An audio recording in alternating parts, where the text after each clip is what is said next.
ദേവസ്വം മന്ത്രി രാജിവെക്കണമെന്നും ദേവസ്വം ബോർഡ് പുറത്താക്കണമെന്ന് ആവശ്യപ്പെട്ട് ഞങ്ങൾ സഭയ്ക്കകത്തും പുറത്തും സമരത്തിലാണ്. അതുകൊണ്ട് സഹകരിക്കാൻ ബുദ്ധിമുട്ടുണ്ട്.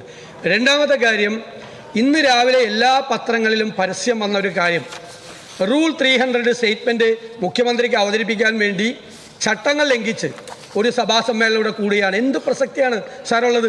മാത്രമല്ല, കേരളം അതീവ ദരിദ്രരഹിത സംസ്ഥാനമാണെന്നുള്ള ശുദ്ധ തട്ടിപ്പാണ് മുഖ്യമന്ത്രി റൂൾ 300 സ്റ്റേറ്റ്മെന്റിലൂടെ കൊടുക്കുന്നത്. അതുകൊണ്ട് ഞങ്ങൾ അതിനോട് കൂട്ടുനിൽക്കാൻ ഞങ്ങളില്ല.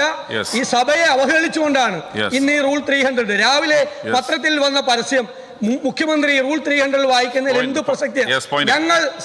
ഞങ്ങൾ അതുകൊണ്ട് ഈ സഭാ നടപടികൾ പൂർണ്ണമായി ബഹിഷ്കരിക്കുന്നു. ബഹുമാനപ്പെട്ട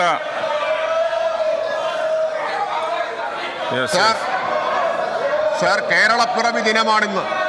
കേരളപ്പിറവി ദിനത്തിൽ കേരളം കൈവരിച്ചൊരു ചരിത്ര നേട്ടം അതിൽ അഭിമാനിക്കുന്നതിന് പകരം അത് സഹിക്കവയ്യാതെ ഇറങ്ങിപ്പോകുന്ന പ്രതിപക്ഷത്തെ ചരിത്രം എക്കാലത്തും വിലയിരുത്തും സർ. ചരിത്രം ഇവരെ കുറ്റക്കാരെന്ന് വിധിക്കും സർ.